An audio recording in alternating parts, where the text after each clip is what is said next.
In ancient times, it was believed that supernatural beings watched over the mortal realm. Known to most as gods, these entities were virtually omnipotent in the eyes of our ancestors, yet depended on humanity's belief to function. As a result, most of them also took on surprisingly human traits, despite their vast power. Indeed, humanity was the blood of the gods. Some believed that without worship or reverence, the gods withered and died or lost their influence on the world. Yet, for as long as mankind has believed in gods, it too believed in frightening beings just below them in the celestial order, having many of the same powers as the divine in the eyes of mortals, yet possessing opposite nature and purpose.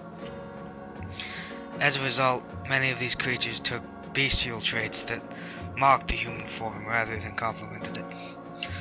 While the gods, in large, held dominance over nature, space, or time, the demons, as mankind would later call them, seemed to embody only the most base and degenerate of both mortal and divine worlds, delighting in causing destruction and ruin despite creation and further their own desires.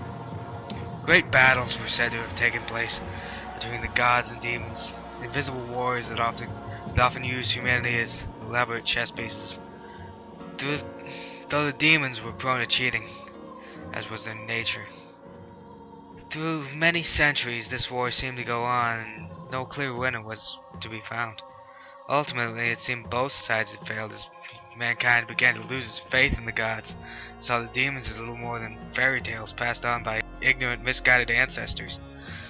Thus, as mankind began to build its cities and marvels, the gods seemed to fade from the everyday lives of all but a few. So too did demons appear to slip into the past as the world of mortals seemed to evolve beyond the divine or the infernal. Yet the demons appeared to be the opposite of gods in more ways than humanity could have thought. For while the gods grew weak without the blood of human devotion, the demons grew stronger.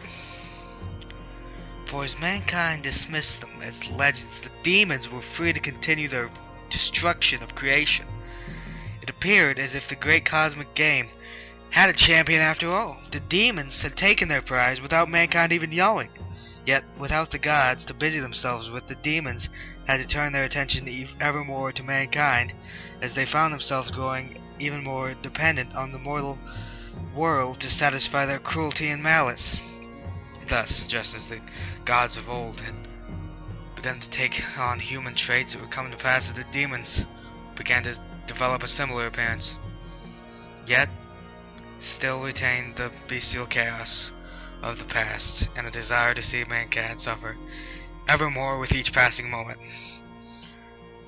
Thus, a new malevolent breed of god was born. Demons dependent on mankind, the blood of the gods once more.